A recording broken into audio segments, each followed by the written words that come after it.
Right, hello and welcome to this week's angling blog. Today you join me on the banks of the River Severn at Montford Bridge on the Lymm Anglers card. If you're new around here, my name's Danny, and every week at 6 PM on a Friday I put up a fishing video on my channel. So the channel is well worth a subscribe if you like your fishing, from carp all the way through to dace and pike. Do it all throughout the year at some point. Today, as I said, we're on the banks of the River Severn in search of anything that swims really on the stick float. This is a stretch that I've never really fished before, so I don't know what to expect. It looks a lovely stretch, as you can see on screen now, when we first arrived this morning. Nice even depth it looks, and a nice colour. So let's have a look at the tactics that we're going to use today and the setup. Long time viewers of the channel will know I absolutely love my John and Aculite, but when you come in the bigger rivers like the Dee and the Severn, and sometimes the River Ribble, you need that longer rod. So today I've got my 17-foot Preston Innovations carbon active rod. We've got my Shimano Techium reel with 4 pound 4 ounce float fish. As I say, I didn't really know how deep the swim was when I started, so I set up a 10 number 4 stick float, and that's a fine tip because I'm hoping that we're going to catch some dace, roach and anything that swims really. So that will give me the finesse in the tip to fish for all species. I've got that set shirt button style with number 4 Dinsmore shot down to a mini bulk of 3, just to give me a bit of weight to get down in the swim, because it is about 7-8 foot deep. A 2 pound 4 ounce hook link with 2 number 8 droppers down to a size 20 hook. We're going to start on maggot and Cheshire particle hemp and just go easy to begin with. We're going to start on that inside line and then go harder if I have to across the river. The pace across the river is a bit faster than the inside, but with that depth on the inside, I'm pretty sure if there's any fish about, we can catch fish in that depth. So let's make a start. So bait for the session, got about 2 pints of red maggot from Anglers Ark in Runcorn, and keeping it simple today, just got around about 1.5 pints of hemp from Cheshire Particle.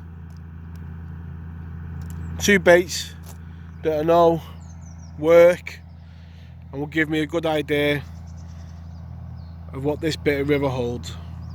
So I'm just going to start feeding the swim with 5 to 10 maggots each trot through, just to try and get some fish on the line. And every couple of trots through, just going to feed a pouch of the hemp seed, just to, keep them fish that move onto the line in the swim. Hemp is an excellent bait for holding fish while you can keep trotting down the line and try and catch them. So that's the plan.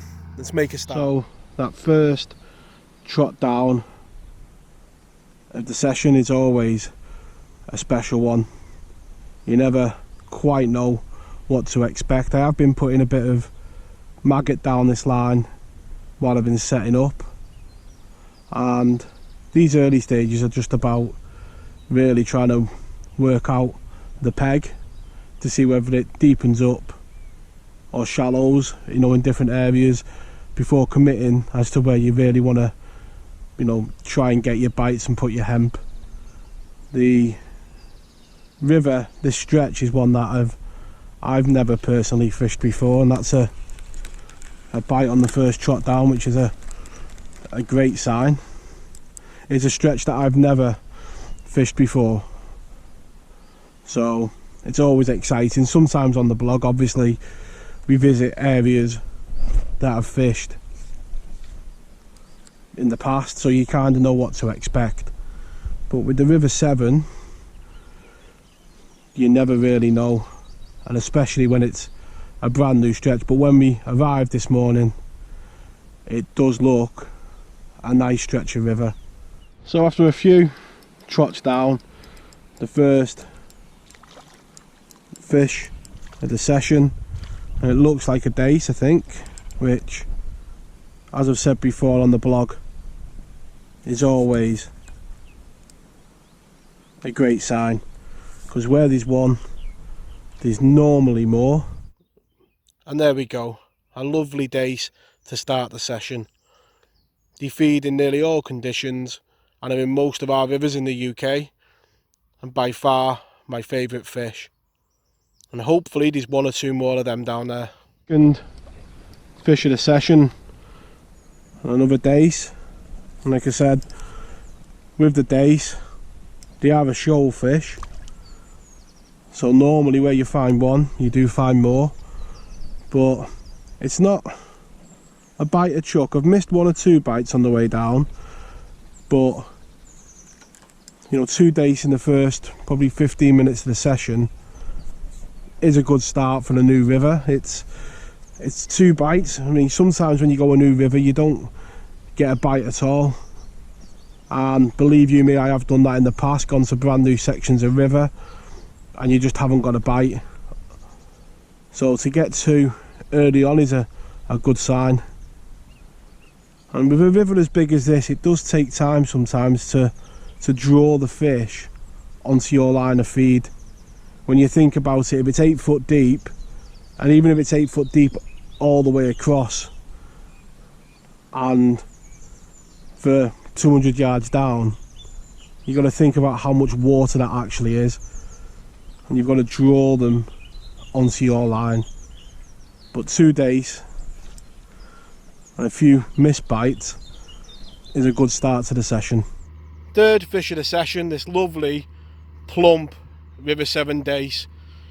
In summer condition it's in fabulous nick, and in winter would be a very nice dace to catch. Third fish and a great start to the session. So in the last couple of trots down, been getting them knocks all the way down that made me think that maybe a shoal had moved in. The float before was going down, you know, quite evenly, so I knew it wasn't snags, and you could just tell that there was a shoal of fish had moved into the swim.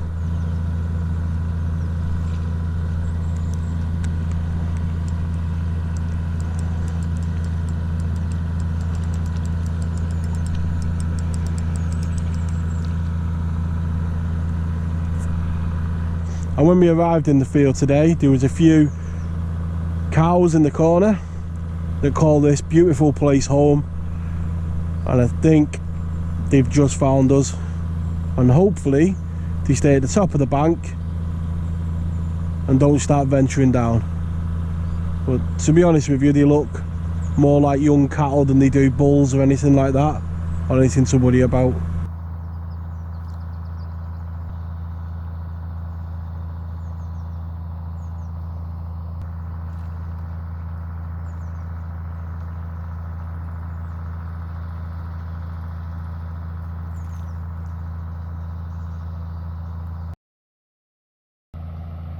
So a bit of a caption competition.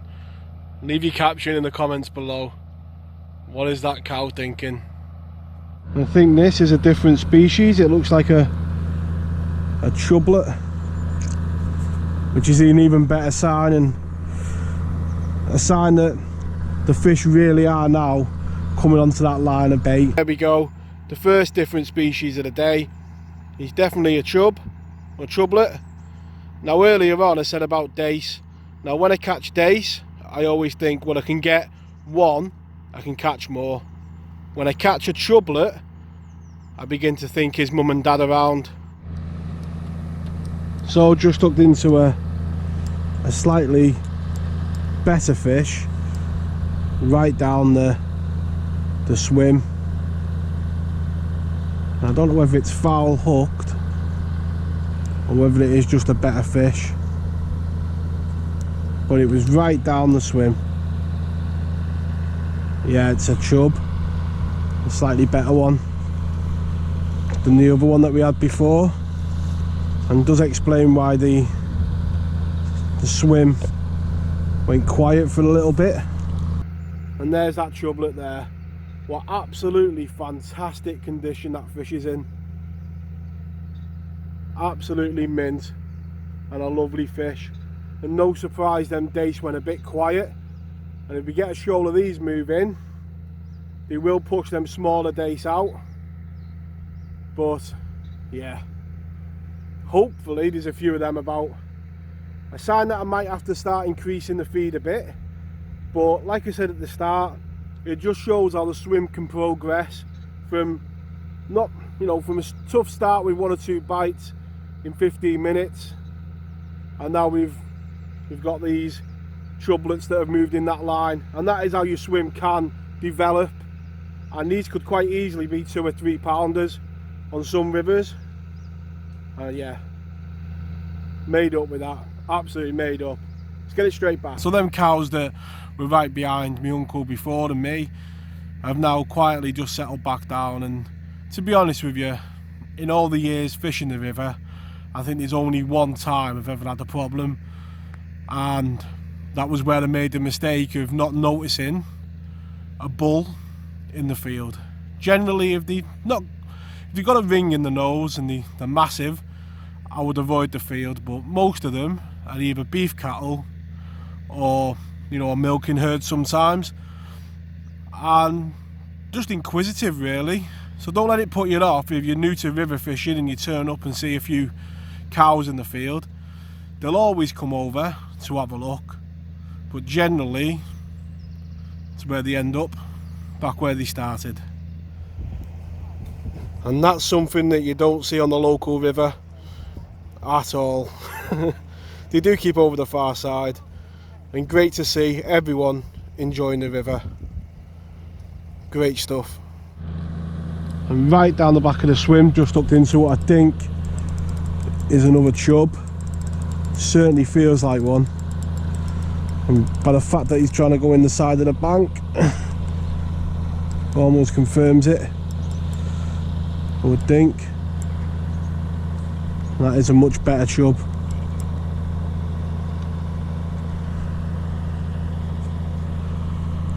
Let's see if we can get him in.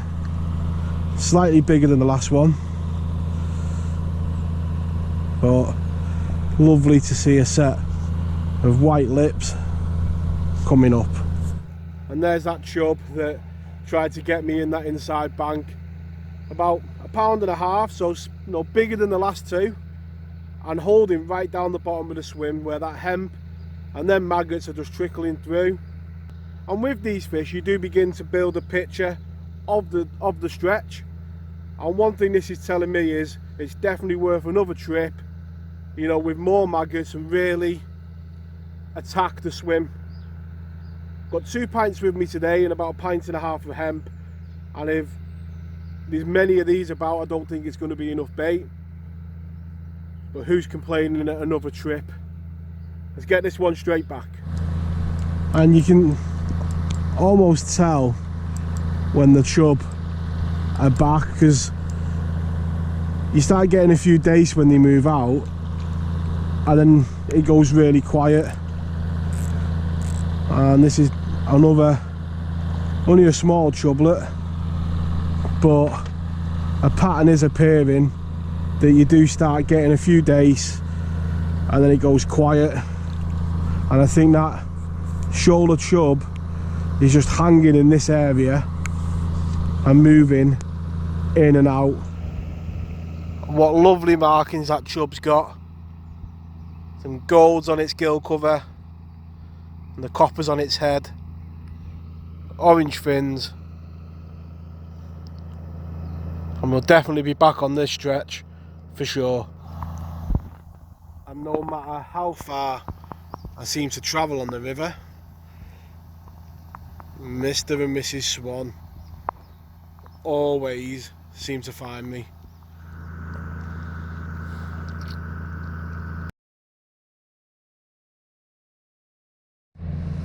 So the swim has been quite funny for a bit, and I just hooked into a small dace and it's all gone solid, so at least it explains why it's been a bit iffy. And if you've been watching the channel regularly, you know we had a nice session for the bream and the roach, a few weeks ago where we got a bit of problems with the pike, and like I said then, you very rarely get them in. You very rarely get to see them because they normally let go of the fish. I say it doesn't feel very big, but sometimes you do get very lucky and you manage to get them in. But you can see he's only a little small one, and the fact that we've got his head up like that makes me think we might have a chance. But let's say, being a small one, he might just have hold of the fish. And say a healthy bend in the rod, but there he is. And say the fact that he's not bit through the line yet or let go of the fish makes me think we might have got a bit lucky. No, there he goes, bit through the line. And that is what normally happens, he's bit straight through the line. He's only a little small one, but I was saying before, you learn a bit of the jigsaw when you go to a new venue. And if anyone, you know, come winter time when we want a bit of a different change with the piking, we now know that this area does have pike in it. Only a small one like, but where there's small there's normally bigger. And with him clearing off up there, hopefully the swim can calm down a bit. And it really has been enjoyable today, just catching these little dace. And since the pike's gone, these little dace have moved back in, and it has been really fun just catching these dace on the stick float.